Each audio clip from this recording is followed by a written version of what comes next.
जय हिंद। नमस्कार साथियों, कैसे हैं आप सभी लोग। उम्मीद करते हैं कि आप सभी लोग अच्छे होंगे और साथियों आप सभी लोग की तैयारी जो है बिल्कुल अच्छी तरीके से चल रही होगी।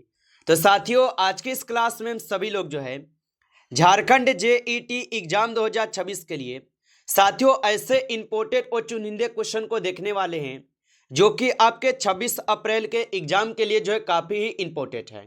तो साथियों यदि आप सभी लोग जो भी है झारखंड जेईटी की एग्जाम की तैयारी कर रहे हैं तो आपके लिए ये क्लास जो है साथियों काफ़ी इंपॉर्टेंट और रामबाण क्लास साबित हो सकते हैं। तो आप इस क्लास को बिल्कुल अच्छे से देखिएगा। तो चलिए क्लास को स्टार्ट करते हैं। उनसे पहले यदि आप इस चैनल पे पहली बार जुड़े हैं तो आप जो है इस चैनल को सब्सक्राइब कर लीजिए और सब्सक्राइब करके ऑल नोटिफिकेशन को ऑल पे दबा के जुड़ जाइए, जिससे कि जब भी कोई नई क्लास हो सबसे पहले क्लास का नोटिफिकेशन जो है आपके पास पहुंच सके। तो आप इस चैनल को सब्सक्राइब कर लीजिए, साथ ही साथ आप जो है इस क्लास को भी लाइक जरूर कर लीजिएगा। तो चलिए क्लास को स्टार्ट करते हैं और देखिएगा क्वेश्चन क्या पूछा गया है। क्वेश्चन पूछा गया है कि शिक्षण की अवधारणा के अनुसार निम्नलिखित में से कौन सा शिक्षण का सबसे यहाँ पे व्यापक और आधुनिक दृष्टिकोण है। तो शिक्षण की अवधारणा के अनुसार निम्नलिखित में से कौन सा शिक्षण का सबसे व्यापक और आधुनिक दृष्टिकोण हो जाएगा। तो यहाँ पे इस क्वेश्चन का सही जवाब जो है ऑप्शन यहाँ पे बी हो जाएंगे। शिक्षण व्यवहार में परिवर्तन लाने की प्रक्रिया है। ऑप्शन यहाँ पे बी इस क्वेश्चन का सही जवाब है। चलिए अगला क्वेश्चन देखिएगा। क्वेश्चन पूछा गया है कि विद्यार्थी की विशेषताओं के संदर्भ में बौद्धिक विकास के चरण सिद्धांत के प्रतिपादक कौन है। तो शिक्षार्थी की विशेषताओं के संदर्भ में बौद्धिक विकास के चरण सिद्धांत के प्रतिपादक कौन है। तो याद रख लीजिएगा इनके हो जाएंगे जीन पियाजे। ऑप्शन यहाँ पे बी सही जवाब है, जीन पियाजे होगा। चलिए आगे देखेंगे। अगला प्रश्न यहाँ पे है कि शिक्षण सहायक सामग्री के संदर्भ में प्रोजेक्टेड एड्स का सबसे उपयुक्त यहाँ पे उदाहरण कौन सा है। तो शिक्षण सहायक सामग्री के संदर्भ में प्रोजेक्ट एड्स का सबसे उपयुक्त उदाहरण कौन सा है। तो याद रख लीजिएगा यहाँ पे हो जाएंगे आप सभी लोगों का ऑप्शन यहाँ पे सी सही जवाब। ऑप्शन सी यहाँ पे सही जवाब है, याद रखेंगे। चलिए अगला क्वेश्चन देखिएगा। क्वेश्चन दिया गया है निम्नलिखित में से कौन सी शिक्षण विधि खोज आधारित शिक्षण के अंतर्गत जो है आती है। तो निम्नलिखित में से कौन सी शिक्षण विधि खोज आधारित शिक्षण के अंतर्गत आती है। तो यहाँ पे हो जाएंगे समस्या समाधान विधि। ऑप्शन यहाँ पे सी सही जवाब है, समस्या समाधान विधि है। अगला क्वेश्चन देखिएगा। क्वेश्चन है कि शिक्षण की अवधारणा के अनुसार शिक्षण का त्रिध्रुवीय सिद्धांत जो ये किसने दिया है। तो शिक्षण की अवधारणा के अनुसार शिक्षण का त्रिध्रुवीय सिद्धांत किसने दिया है। तो याद रख लेंगे ये दिए हुए हैं आपके यहाँ पे जॉन डेबी। ऑप्शन ए यहाँ पे सही जवाब है, जॉन डेबी होगा। चलिए अगला प्रश्न देखिएगा। प्रश्न है शिक्षार्थी की विशेषताओं में समीपस्थ विकास का क्षेत्र किस मनोवैज्ञानिक से संबंधित है। तो शिक्षार्थी की विशेषताओं में समीपस्थ विकास का क्षेत्र किस मनोवैज्ञानिक से संबंधित है। तो ये संबंधित हो जाएंगे यहाँ पे किससे। तो 6 नंबर क्वेश्चन का सही जवाब ऑप्शन यहाँ पे सी है, ऑप्शन सी सही जवाब होगा। चलिए आगे देखेंगे। अगला क्वेश्चन है कि शिक्षण सहायक सामग्री के वर्गीकरण के अनुसार रेडियो और टेलीविजन किस श्रेणी में आते हैं। चलिए बताएंगे आप। तो शिक्षण सहायक सामग्री के वर्गीकरण के अनुसार रेडियो और टेलीविजन जो है ये किस श्रेणी में आते हैं। तो याद रखेंगे ये आते हैं श्रव्य दृश्य सहायक सामग्री में। ऑप्शन यहाँ पे सी सही जवाब है। आगे देखिए अगला यहाँ पे क्वेश्चन है निम्नलिखित में से कौन सी शिक्षण विधि शिक्षार्थी केंद्रित नहीं है। चलिए बताएंगे आप। तो निम्नलिखित में से कौन सी शिक्षण विधि शिक्षार्थी केंद्रित नहीं है। तो याद रखेंगे व्याख्यान विधि होगा। ऑप्शन यहाँ पे बी सही जवाब है, व्याख्यान विधि होगा। चलिए अगला प्रश्न देखेंगे और प्रश्न क्या है कि शिक्षार्थी की विशेषताओं में अभिप्रेरणा का पदानुक्रम सिद्धांत जो है किसने दिया है। चलिए बताएंगे आप। तो शिक्षार्थी की विशेषताओं में अभिप्रेरणा का पद अनुक्रमण सिद्धांत किसने दिया है। तो ये सिद्धांत दिए गए हैं अब्राहम मेस्लो के द्वारा। ऑप्शन यहाँ पे जो 20 क्वेश्चन का सही जवाब है, आप अच्छे से इनको याद रखेंगे। चलिए अगला प्रश्न देखिएगा, प्रश्न पूछा है और प्रश्न क्या पूछा है कि शिक्षण सहायक सामग्री के उपयोग का सबसे महत्वपूर्ण उद्देश्य क्या है। चलिए बताएंगे आप। तो शिक्षण सहायक सामग्री के उपयोग का सबसे महत्वपूर्ण उद्देश्य क्या है। तो इनका उद्देश्य हो जाएंगे अधिगम को अस्थायी और प्रभावी बनाना। ऑप्शन यहाँ पे 20 सही जवाब है, अधिगम को अस्थायी और प्रभावी बनाना। चलिए अगला प्रश्न देखिएगा, प्रश्न पूछा है निम्नलिखित में से कौन सी शिक्षण विधि यहाँ पे आगमनात्मक और निगमनात्मक विधि का सबसे उपयुक्त उदाहरण है। तो निम्नलिखित में से कौन सी शिक्षण विधि आगमनात्मक निगमनात्मक विधि का सबसे उपयुक्त उदाहरण है। तो यहाँ पे हो जाएंगे आपके गणित में सूत्र स्थापित करना और फिर उसका अनुप्रयोग करना। ऑप्शन यहाँ पे जो है 20 क्वेश्चन का सही जवाब है।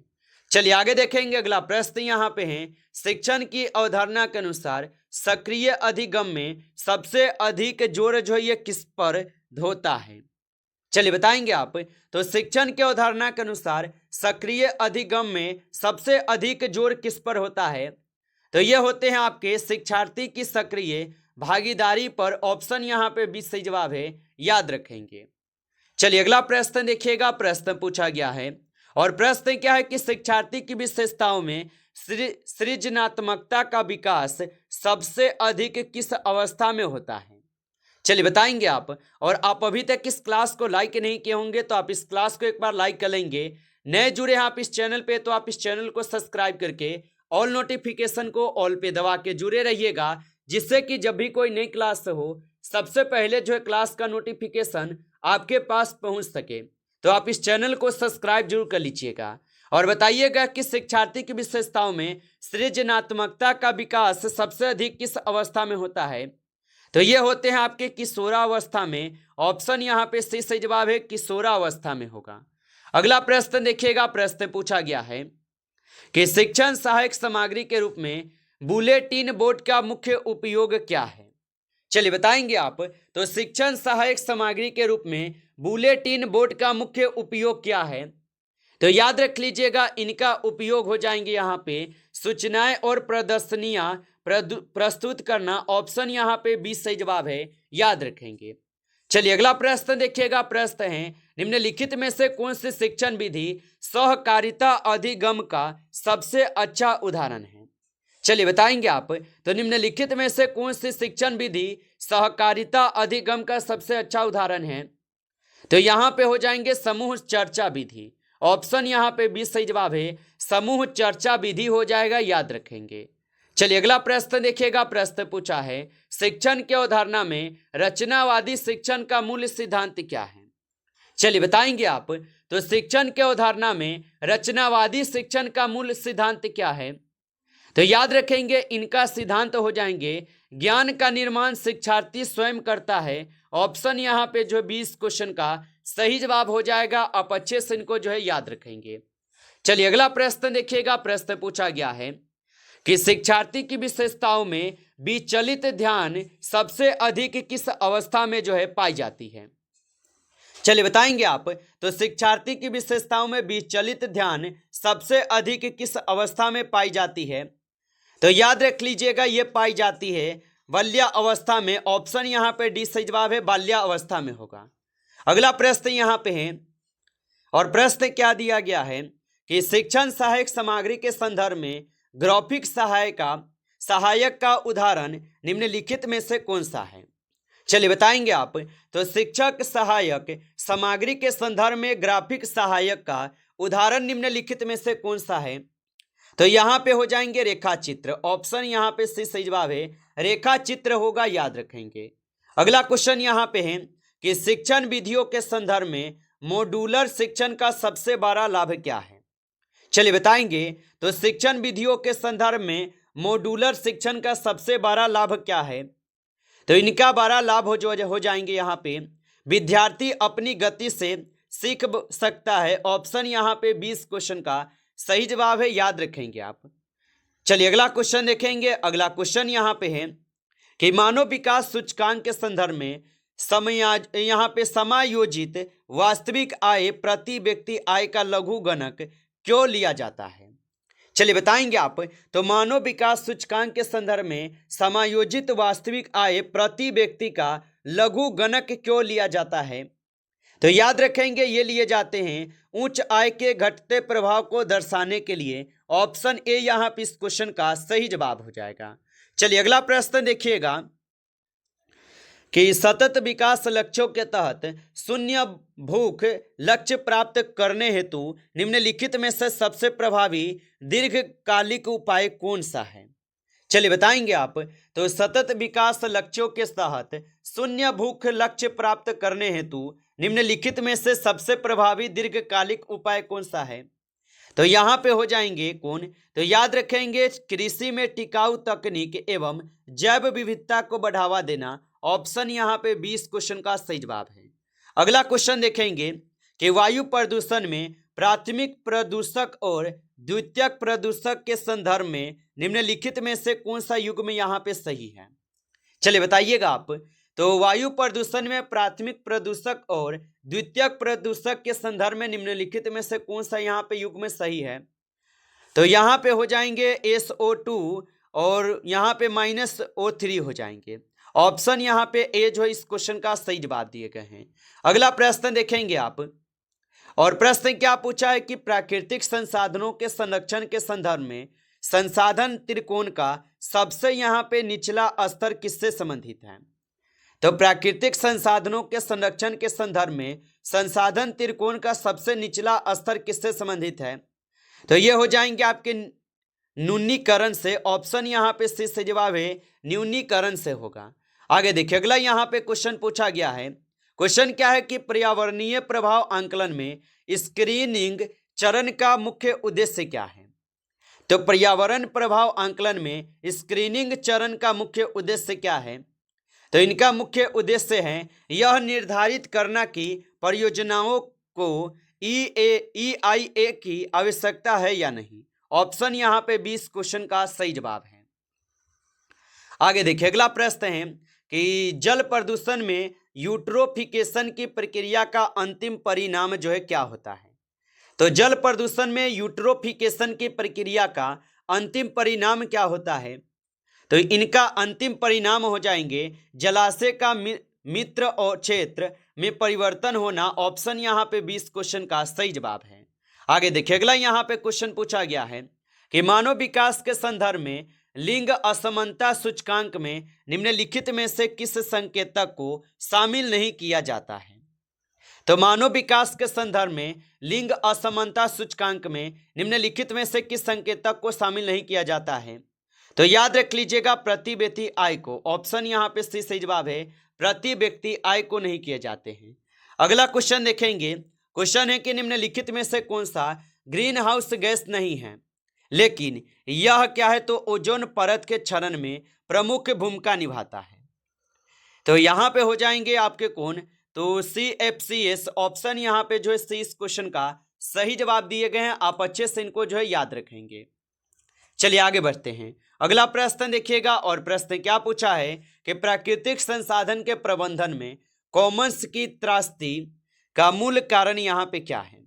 तो प्राकृतिक संसाधनों के प्रबंधन में कॉमन्स की त्रासदी का मूल कारण क्या है? तो इनका मूल कारण है व्यक्तिगत लाभ की चाह में साझा संसाधन का अधिक दोहन। ऑप्शन यहाँ पे सही जवाब है। आगे देखिए अगला यहाँ पे क्वेश्चन है कि सतत विकास के संदर्भ में कार्बन फुटप्रिंट को किस इकाई से जो है मापा जाता है? चलिए बताएंगे आप। तो सतत विकास के संदर्भ में कार्बन फुटप्रिंट को किस इकाई से मापा जाता है? तो इन्हें मापे जाते हैं टन CO2 तुल्यांक से। ऑप्शन यहाँ पे ए इस क्वेश्चन का सही जवाब है। आगे देखिए अगला यहाँ पे क्वेश्चन है निम्नलिखित में से कौन सा प्रदूषक जल में बायोकंट्रेशन का शिकार जो है सबसे अधिक होता है? तो निम्नलिखित में से कौन सा प्रदूषक जल में बायोकंट्रेशन का शिकार सबसे अधिक होता है? तो ये हो जाएंगे भारी धातुएं जैसे मरकरी में। ऑप्शन यहाँ पे 20 सही जवाब है। आगे देखिए अगला यहाँ पे क्वेश्चन है कि मानक एवं पर्यावरण के बीच संबंध को समझाने वाले पर्यावरणीय नियतिवाद सिद्धांत के अनुसार मानव व्यवहार पर निर्भर यहाँ पे करता है। तो मानव एवं पर्यावरण के बीच संबंध को समझाने वाले पर्यावरणीय नियतिवाद सिद्धांत के अनुसार मानव व्यवहार पर यहाँ पे निर्भर करता है। तो ये करते हैं आपके पर्यावरणीय परिस्थितियां पूर्णता पे। ऑप्शन यहाँ पे 20 सही जवाब है। चलिए अगला क्वेश्चन देखेंगे कि प्राकृतिक संसाधनों के वर्गीकरण में भूतापीय ऊर्जा किस श्रेणी में जो है आती है। तो प्राकृतिक संसाधनों के वर्गीकरण में भूतापीय ऊर्जा किस श्रेणी में आती है। तो ये नवीकरणीय संसाधन श्रेणी में आते हैं। ऑप्शन ए सही जवाब है।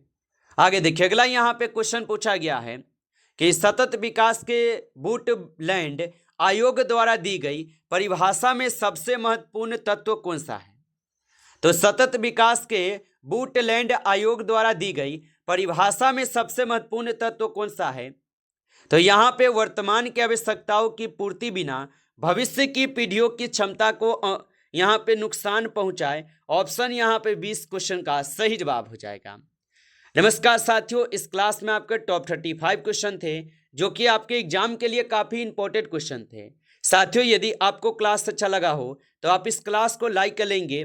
नए जुड़े हैं आप इस चैनल पे तो आप इस चैनल को सब्सक्राइब करके ऑल नोटिफिकेशन को ऑल पे दबा के जुड़ जाइए, जिससे कि जब भी कोई नई क्लास हो सबसे पहले जो है क्लास का नोटिफिकेशन आपके पास पहुंच सके। तो आप इस चैनल को सब्सक्राइब कर लीजिएगा। चलिए फिर मिलते हैं आपसे एक नेक्स्ट टॉपिक के साथ नेक्स्ट क्लास में। तब तक के लिए जय हिंद, जय भारत।